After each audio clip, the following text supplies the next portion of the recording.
오늘 저에게 주시는 하나님의 말씀은 시편 27편입니다. 1절로 3절 말씀 드리겠습니다. 제가 받들어 읽도록 하겠습니다. 여호와는 나의 빛이요 나의 구원이시니 내가 누구를 두려워하리요. 여호와는 내 생명의 능력이시니 내가 누구를 무서워하리요. 악인들이 내 살을 먹으려고 내게로 왔으나 나의 대적들 나의 원수들인 그들은 실족하여 넘어졌도다. 군대가 나를 대적하여 진칠지라도 내 마음이 두렵지 아니하며 전쟁이 일어나 나를 치려 할지라도 나는 여전히 태연하리로다. 아멘. 오늘 본문 시편 27편은 대내외적으로 이 정적들과의 극한 갈등의 위기에 직면했던 다윗이 쓴 시입니다. 일반적으로 슬픈 탄식과 이 비탄시로 분류가 됩니다. 본시의 구체적인 배경은 알 수가 없습니다. 그러나 다윗이 대적들로 인해서 아주 급박한 위기 가운데 쓴 것인 만큼은 분명합니다. 본시가 비탄시로 분류되고 있지만은 다윗의 많은 시들 가운데 어떤 시보다도 하나님께 대한 신뢰 또 하나님을 향하는 그 마음, 승리에 대한 확신이 강하게 나타나고 있다는 사실입니다. 사랑하는 성도 여러분, 지금 시대를 맞이해서 가끔은 그런 생각을 해봅니다. 왜 우리 성도들은 이렇게 이 시대에 움츠러들어야 되나? 믿지 않는 세상 앞에서, 사람들 앞에서 당당하지 못할 때도 있고 삶의 모습에서 유약함도 혹 보이고 있지는 않습니까? 저는 바라기는 우리 믿음의 성도들이 이 땅에서 영적으로 육적으로 모든 면에서 담대하고 당당한 성도들이 되시기를 바랍니다. 이 담대함은 선천적으로 주어지기도 하지만은 하나님의 사람들은 하나님께서 위로부터 주시는 능력인 줄로 믿습니다. 요한 웨슬레이의 전기를 보면은 그러한 이야기가 나와요. 그가 젊을 때에 미국으로 전도를 떠난 적이 있습니다. 그런데 안타깝게도 별다른 소득이 없이 실패를 안고 다시 영국으로 돌아오게 되는데 그 돌아오는 과정에서 대서양의 한가운데서 이 배가, 그 당시에는 비행기가 없었습니다. 그래서 배가 큰 풍랑을 만납니다. 모든 사람들이 위험한 상황입니다. 많은 사람들이 공포의 비명을 지르고 우왕좌왕하는 가운데 유독 한 무리만이 태연하게 평안함을 누리는 것을 발견하게 됩니다. 나중에 폭풍이 잠잠한 다음에 요한 웨슬레는 그들에게 다가가서 직접 물었습니다. 당신들은 어떻게 그렇게 위급한 상황에서도 그렇게 평안할 수가 있고 조금도 두려워하지 않았습니까? 그때 그들 중 한 명이 조용히 대답을 합니다. 우리는 크리스찬입니다. 예수님이 우리와 함께 계십니다. 그래서 우리는 어떠한 경우에도 어떠한 환경에도 전혀 두려운 마음이 없습니다. 그러면서 청년 웨슬레에게 되묻는 것입니다. 당신은 그리스도를 아십니까? 웨슬레는 큰 충격을 받게 됩니다. 지금까지 나는 과연 무엇을 믿었고 누구를 믿었단 말인가? 저도 이 아침에 우리 성도 여러분에게 똑같은 질문을 드립니다. 여러분들은 예수 그리스도를 아십니까? 아멘. 오늘 본문에 다윗이라는 큰 인물이 등장합니다. 다윗은 세상 말로 산전수전을 다 겪은 풍파많은 삶을 살았습니다. 어려서부터 치열한 경쟁 속에서 목축을 하며 살았습니다. 청년기에는 정치판에 뛰어들어서 수많은 정적들과 대적하며 사울 왕에게 쫓김을 당하는 삶을 살았습니다. 왕이 되어서는 주변 나라들을 정복하는 정복 전쟁 속에서 날마다 피말리는 전투의 현장에서 살았습니다. 이러한 백전노장인 다윗에게도 두려움이 있었습니다. 성경 곳곳에 시편의 다윗의 고백들을 한번 보세요. 다윗이 연약해져 있을 때, 사울에게 쫓김을 당할 때, 때로는 절망에 빠져 있을 때 두려움이 그 자신에게 찾아왔습니다. 그래서 그는 도망치기도 했고, 또한 왕권 싸움에서 자식에게 밀려서 예루살렘 성을 울면서 떠나기도 했습니다. 그러나 여러분, 다윗의 가장 큰 강점은 당당함과 담대함입니다. 하나님이 늘 그의 곁에 계셨고 하나님은 한 번도 그를 떠나지 아니했습니다. 그의 담대함의 배경은 곧 하나님이라는 사실입니다. 여러분, 나를 두려워하게 하는 것이 과연 무엇입니까? 그 영국의 명문 에딘버리 대학의 GM 칼스테이 교수가 런던의 정신건강협회에서 연설을 하면서 인간에 대한 두려움을 이렇게 정의했어요. 마음을 빼앗아 가는 것. 마음을 뺏기면은 육체의 건강을 빼앗긴다. 그렇게 이야기하면서 인간에게는 근본적인 가장 큰 4가지 두려움이 있다. 그렇게 이야기했습니다. 첫째는 전쟁의 두려움. 우리 대한민국은 지금 휴전 상태고 전쟁이 없어요. 그러나 세계 곳곳에는 지금 테러로 참 몸살을 앓고 있고 밤에 잠 못 자는 사람들이 지구촌에 너무나 많습니다. 두려움이 있겠죠, 당연히. 그 다음에 실패에 대한 두려움. 늘 사람들은 이 실패할 것이 두렵습니다. 또한 이 땅에 많은 질병들이 있어요. 질병에 대한 두려움. 그리고 마지막으로 인류가 피할 수 없는 죽음에 대한 두려움이 누구에게나 있다라고 정의를 했습니다. 두려움은 서둘러 찾아오고 용기는 더디게 힘을 낸다. 이 책 제목입니다. 이 고든 리빙스턴 정신과 의사가 쓴 책인데 이 환자들에게 희망을 주는 내용입니다. 그 170페이지에 보면 이런 내용이 있어요. 용기는 희망을 먹고 자랍니다. 오늘보다는 내일 더 나아갈 수 있다는 희망이 오늘 하루를 살아가는 힘을 줍니다. 그러나 허황된 꿈과 희망을 혼동해서는 안 됩니다. 복권에 당첨되어 일확천금이 생기기를 꿈꾸지요. 주식이 대박나기를 바라는 것은 희망일 수가 없습니다. 때로는 희망은 고통의 너머에서 우리를 기다립니다. 밤이 지나야만 아침이 밝아오는 것처럼 말이지요. 아무런 노력 없이 인내 없이 무언가를 얻을 수 있다라고 하는 것은 희망이 아닙니다.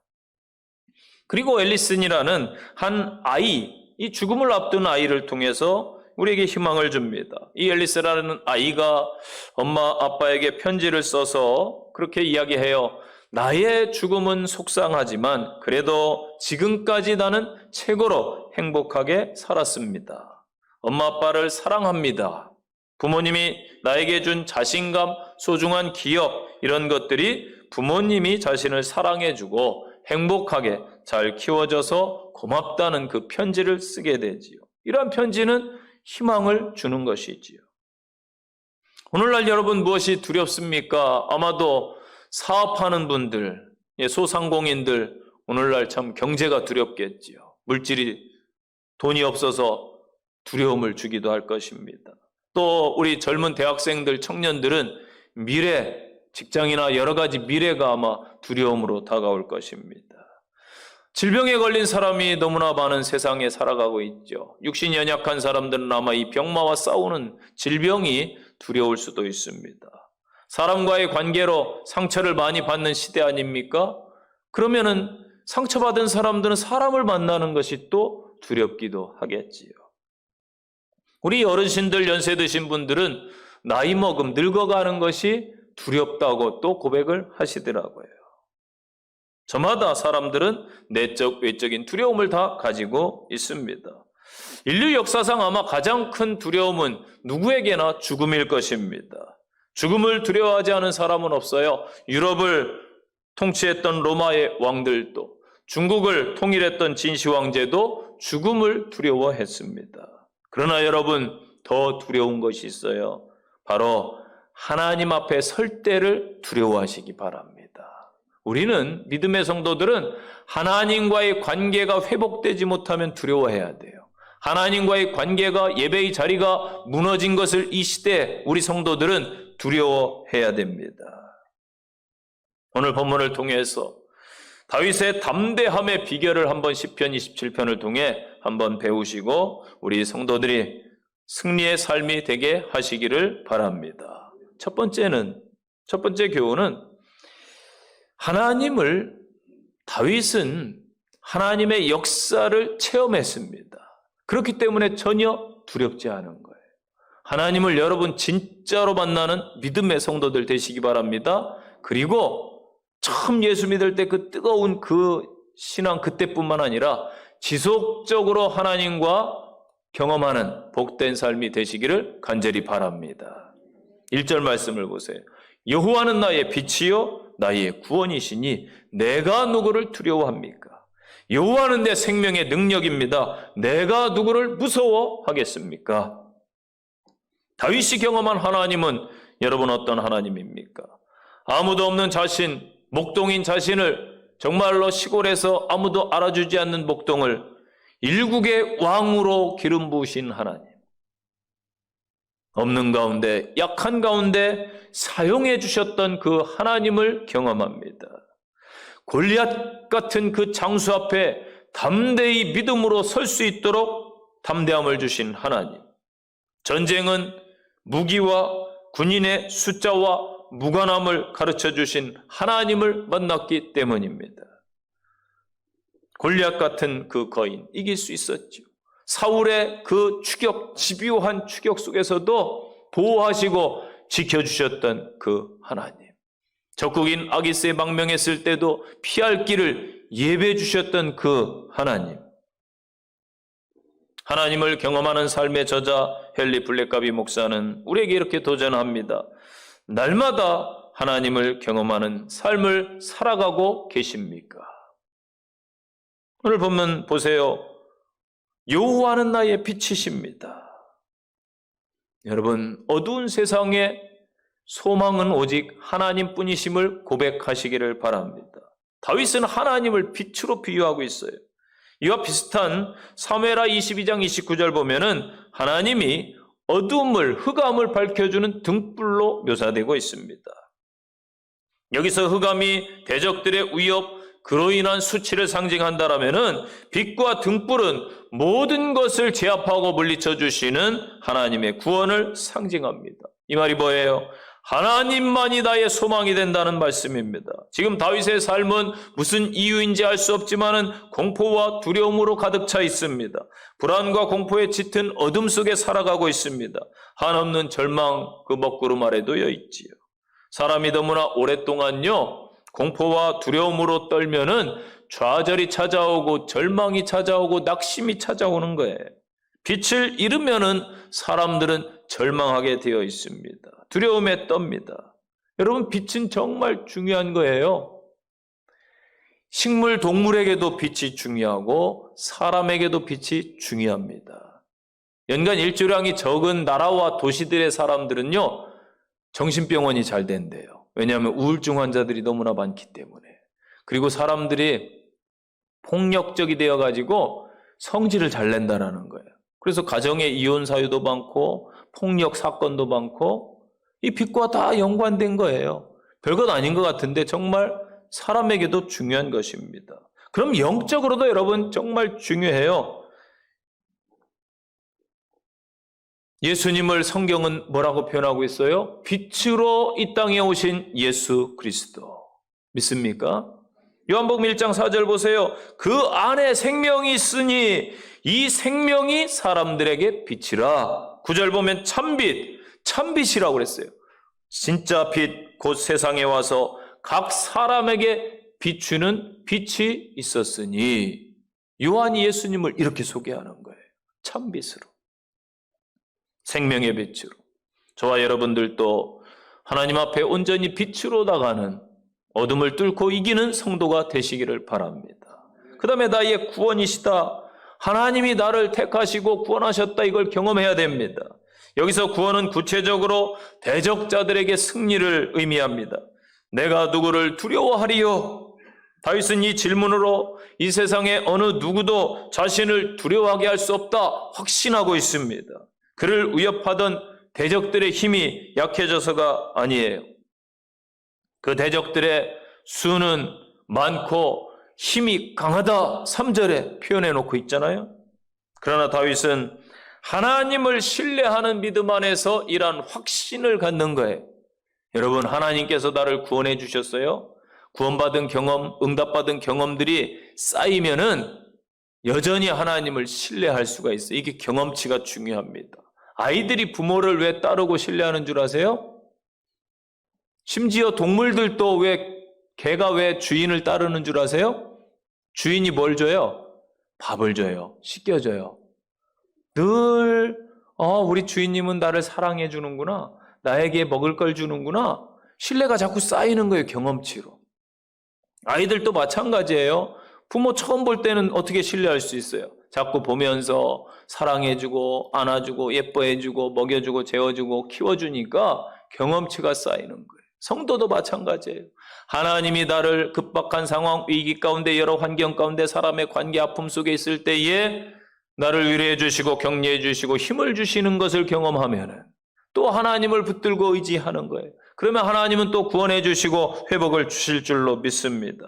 다윗은 하나님의 그 구원하신 그 손길을 수없이 경험을 했습니다. 사면 초과의 상황 속에서도 늘 피할 길을 예비해 주셨습니다. 사울의 그 집요한 추격 속에서 대적의 손에서 한두 번 구원해 주셨습니까? 목동 시절에는 어릴 때에 하나님께서 다윗으로 하여금 사자의 입에서 곰의 발톱에서 경험을 해 구원해 주신 경험을 하게 하셨어요. 다윗이 사울에게 죽을 수밖에 없는 그러한 위기 가운데 놓였을 때에도 사람의 생각으로는 빠져나갈 길이 없었지만 하나님은 다 길을 열어 주시고 구원해 주셨습니다. 그게 다윗의 고백인 거예요. 여러분의 삶을 한번 인생을 가만히 되돌아보세요. 야, 이때도 하나님이 나에게 피할 길을 주셨었구나. 우리 가정에 이러한 어려움이 있었을 때 이길 수 있도록 힘을 주셨구나. 하나님이 역사하셨구나. 그러한 고백이 많아지는 성도들의 삶이 되시기를 바랍니다. 생명의 능력이시다. 여기서 능력은 마우즈라는 단어인데 피난처, 안전한 장소입니다. 생명의 능력은 생명을 지켜주신다는 것입니다. 여러분, 천하 물질을 다 준다 해도 생명과 바꿀 수 없어요. 이 삶이 가장 중요합니다. 생명이 중요해요. 하나님은 다윗의 생명을 안전하게 지켜주신 줄로 믿습니다. 하나님은 우리 성도들을 향하여도 히브리서 13장 5절에 말씀하십니다. 내가 과연 너희를 버리지 아니하고 과연 너희를 떠나지 아니하리라. 아멘. 늘 구원을 주시는, 회복을 주시는 하나님을 찬양하는 성도들 되시기를 바랍니다. 두 번째 교훈, 어려울 때, 이 환난 때에 도움을 받았는가? 5절 말씀을 보세요. 여호와께서 환난 날에 그 초막 속에 비밀이 지켜주시고 그 장막 은밀한 곳에 나를 숨기셨습니다. 초막 장막은 다윗과 함께 하시는 하나님의 임재를 상징합니다. 이 초막에 해당하는 히브리어 수코는 덥다라는 의미의 그 사카크에서 파생된 단어입니다. 그래서 이스라엘 백성들이 그 광야 시절을 생각하면 돼요. 아마 지푸로 풀로 엮어 만든 그러한 집을 말하지요. 이것은 광야 가운데 비바람을 피할 수 있고 또 해충을 막을 수 있고 안전하게 거할 수 있는 장소입니다. 그래서 하나님의 보호하심, 하나님의 돌보심을 상징합니다. 시편 곳곳에 보면은 환난 날에 하나님께서 자신을 지켜주셨음을 많이 고백하고 있습니다. 그래서 다윗은 하나님을 나의 피난처, 나의 요새, 나의 피할 바위다. 오늘 말씀도 바위 위에 높이 두시리라. 이 바위에 해당하는 추르라는 단어가 무슨 뜻이냐면은 거대한 산이라는 단어예요. 거대한 산. 여러분, 산은요, 폭풍 가운데서도 수만 년 버티고 서 있습니다. 한라산, 백두산, 저 에베레스트산 보세요. 버티고 있어요. 견고하지요. 변형되지 않습니다. 이 사막에 바람이 불면 모래산이 생겨요. 광야에 모래산이 생깁니다. 이러한 것은 또 바람이 불고 환란이 불면 흔적도 없이 사라질 수도 있는 거예요. 그러나 여러분, 이 모래산은 이 세상 풍속, 세상의 것들이에요. 그러나 견고한 바위와 같은 산은 하나님이신 줄로 믿습니다. 하나님은 영원히 변치 않고 우리들의 삶에 함께 하시는 거예요. 그래서 이 하나님의 불변성, 영원성을 상징하는 단어입니다. 다윗은 영원 불변하신 하나님 안에서 안전하게 거하는 것을 우리에게 보여주고 있습니다. 또한 10절 말씀을 보면은 내 부모는 나를 버렸지만은 여호와는 나를 영접하시리로다. 그렇게 고백하고 있어요.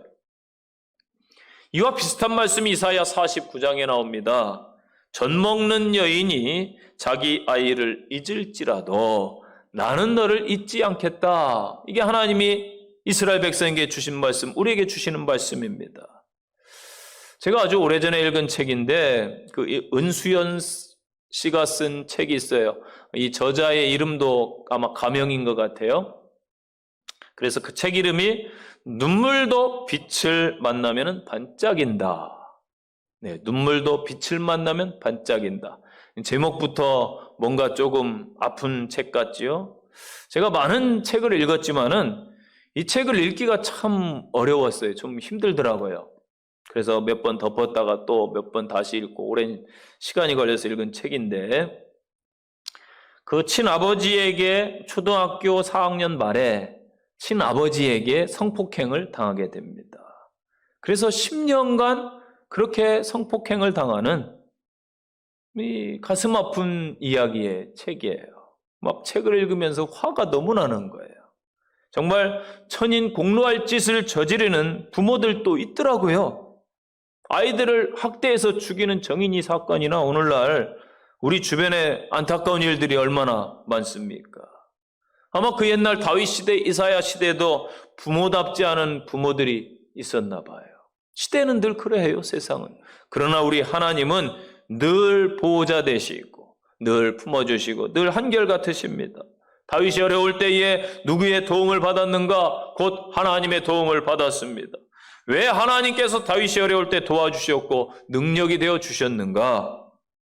그것은 다윗에게는 분명한 신앙 고백이 있었기 때문입니다. 분명한 신앙의 목적이 있었어요. 그게 4절 말씀이에요.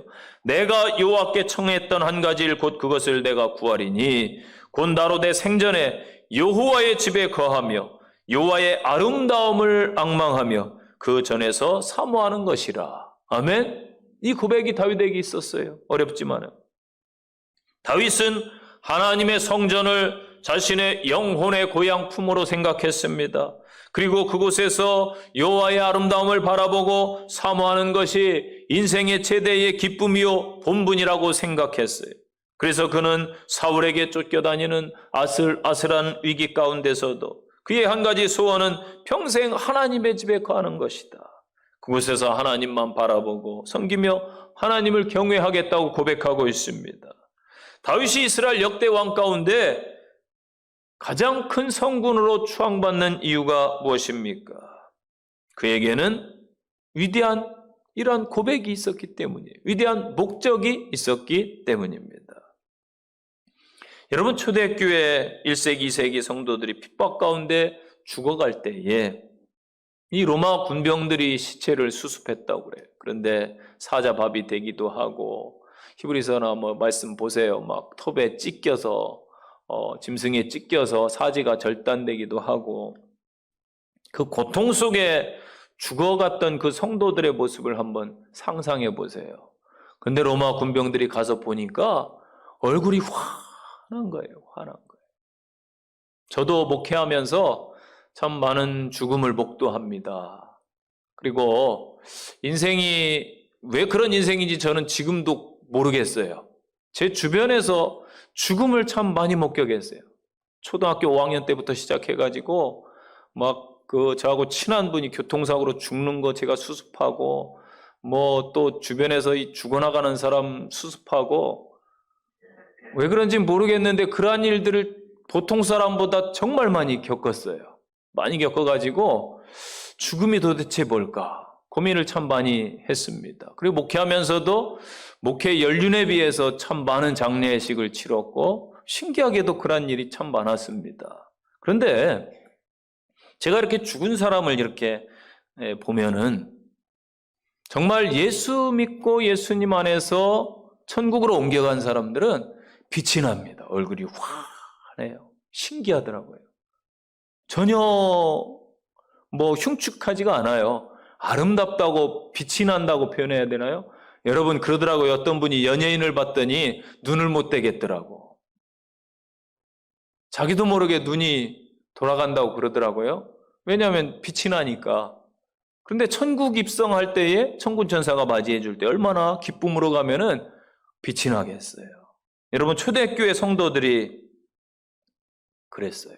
그러다 보니까 로마 군병들이 이건 뭔가 있다. 그래서 예수 믿는 사람이 많아졌다라는 거죠. 그들은 순교하면서도 어찌 보면 전도한 사람들입니다. 그들에게는 죽어도 천국에 간다는 확신이 있었습니다. 하나님 보좌만 보이지 하나님의 영광만 보이지요. 죽음과 고통이 보이지 않아요. 그러니까 웃으면서 천국에 가는 거예요. 이 몸의 소망무행가 우리 주 예수뿐일세. 천국에서 만나보자. 그날 아침 거기서 순례자여 예비하라. 늦어지지 않도록. 잠시 세상에 내가 살면서 항상 찬송 부르다가 날이 저물어 오라 하시면은 영광 중에 나가겠습니다. 아멘? 우리 찬송 그렇게 부르잖아요. 장례식장에서만 그 찬송 부를 거예요? 아니잖아요. 그러한 고백으로 우리는 살아가는 거예요. 초대교회 성도들이 그러한 고백으로 하나님 앞에 간 것입니다. 여러분 다윗처럼 예배할 성전, 기도할 성전, 하나님의 이름을 부르고 만날 수 있는 곳이 있으시면은 감사하시기를 바랍니다. 그런데 오늘날 지금 현실이 어때요? 여러분에게 성전은 일주일에 한 번 찾는 장식용 성전이 되지 않았나요?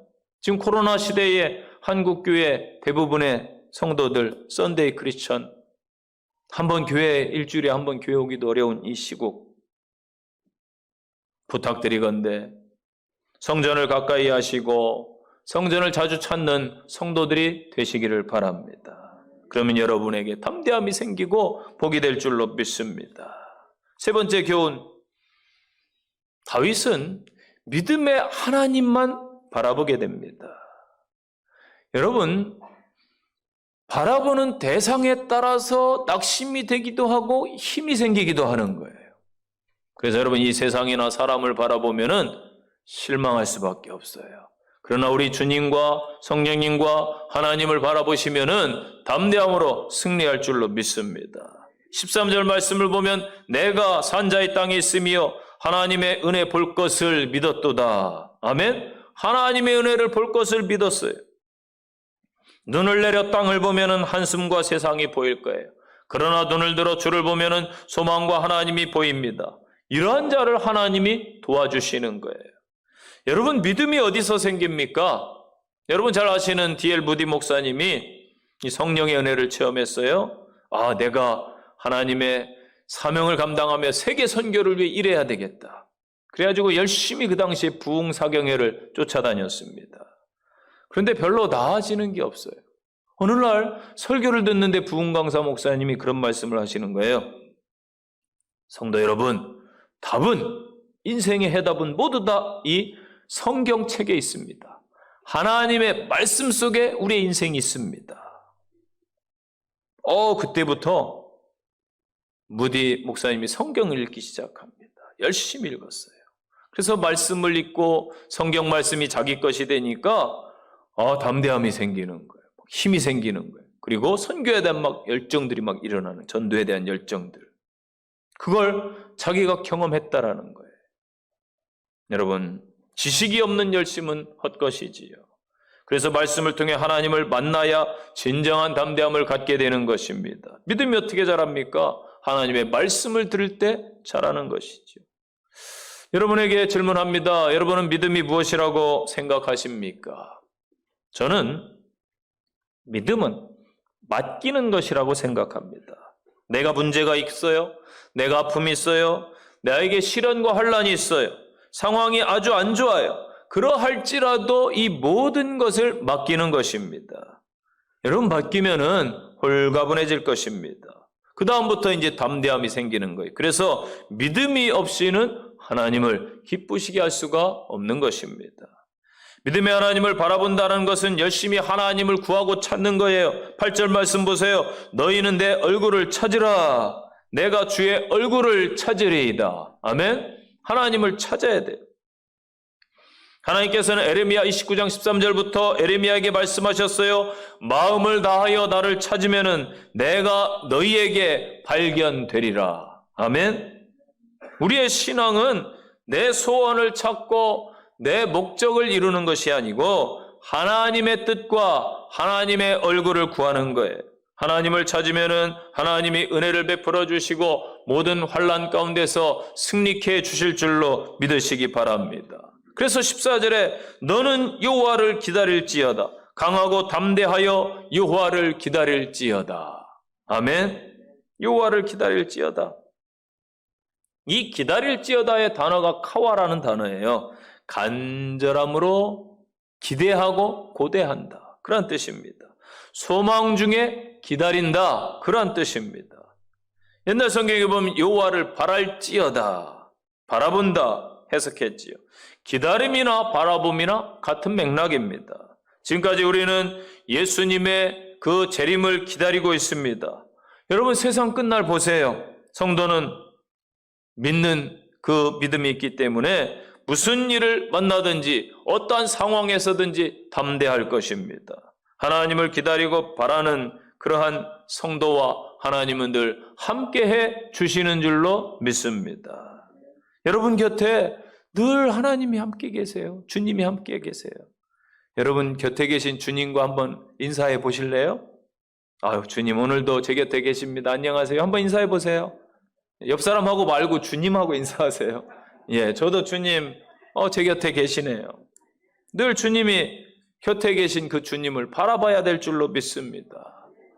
요즘 몇 주 동안 이 수요 예배 때 부른 찬송이 있어요. 제목이 원하고 바라고 기도합니다. 잘 아시는 찬송인데 이 시간 한번 같이 우리 한번 고백해 볼까요? 주님, 제가 그렇게 주님을 원하고 바라고 기도하겠습니다.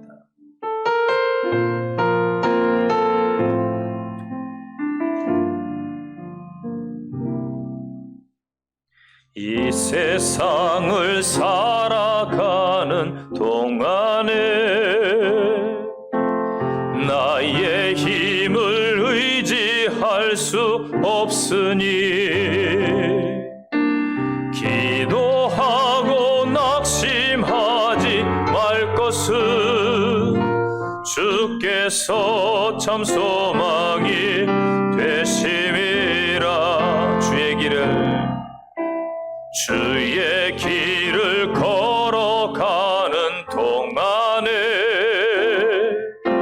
세상에 것 의지할 수 없으니 감사하고 낙심하지 말 것은 주께서 참 기쁨이 되심이라. 하나님의 꿈이 나의 비전이 되고 예수님의 성품이 나의 인격이 되고 성령님의 권능이 나의 능력이 되길 원하고 바라고 기도합니다. 아멘. 여러분, 이 찬양의 가사처럼 이 마지막 시대에, 참으로 어려운 이 때에 하나님을 구하고 바라고 기도하는 믿음의 성도들이 되시기를 간절히 축복합니다. 결론의 말씀이에요. 이 마지막 때가 되면은 신앙의 결단이 필요합니다. 신앙은 여러분 순간순간의 결단이에요. 작년에 한 결단 필요 없어요. 늘 새롭게 결단해야 됩니다. 매일매일 하나님과 경험하는 삶을 살면서 그분의 인도하심을 받아서 살아가는 것. 초대교회 예수님의 제자들이 담대히 복음과 주의 부활을 증거합니다. 그들은 순교의 제물로 자신들을 불살라내어 드렸습니다. 사람은 누구나 다 두려움이 있습니다. 그 두려움에 잡혀서 인생을 허비하시겠습니까? 아니면은 문제와 아픔을 하나님의 능력으로 이겨내고 담대한 삶으로 승리하시겠습니까? 당당한 성도, 담대한 성도, 얼마나 멋진 단어입니까? 여러분이 세상으로부터 이 시대에 그렇게 불려지시기를 바랍니다. 우리가 믿는 예수 그리스도는 사망 권세 이기시고 부활하신 승리의 주님이십니다. 다윗과 함께 하신 그 하나님이 여러분과 함께 하시고 성령님의 기름 부으심이 우리의 삶에 넘쳐나서 승리의 삶으로 담대하게 온전히 서시기를 축원드립니다. 말씀에 대한 적용입니다. 첫째는 하나님을 신뢰하는 성도에게는 두려움이 없어야 됩니다. 두려움을 이기시기 바랍니다. 이사야 41장 10절 말씀드립니다. 두려워 말라, 내가 너와 함께함이니라. 놀라지 말라, 나는 내 하나님이 됨이니라. 내가 너를 굳세게 하리라. 참으로 너를 도와주리라. 참으로 나의 의로운 오른손으로 너를 붙들리라. 아멘. 두 번째 적용이에요. 성도에게 위기는, 환난은 하나님의 도우심을 볼 수 있는 귀한 기회입니다. 나의 대적 행악자가 나의 살을 먹으려고 내게 왔다가 실족해서 넘어졌다. 왜? 하나님이 지켜주시니까. 저와 여러분의 삶에도 이래야 됩니다. 고린도서 4장 5절 보니까 우리가 사방으로 우겨쌈을 당하여도 쌓이지 아니하고 답답한 일을 당하여도 낙심치 아니하고 핍박을 받아도 버림받지 아니하며 거꾸리뜨림을 당하여도 망하지 아니한다고 말씀했습니다. 세 번째 적용. 성도의 소망은 늘 하나님의 집에 거하는 것이어야 됩니다. 다윗의 소원이 사울에게 쫓기면서도 하나님의 전을 그리워했어요. 오늘날 코로나로 인해서 멀어진 우리의 신앙, 멀어진 교회 예배의 자리가 다시 회복될 수 있도록 하나님 앞에 제가 가겠습니다. 결단하는 한 주가 되시기를 바랍니다. 마지막 적용이에요.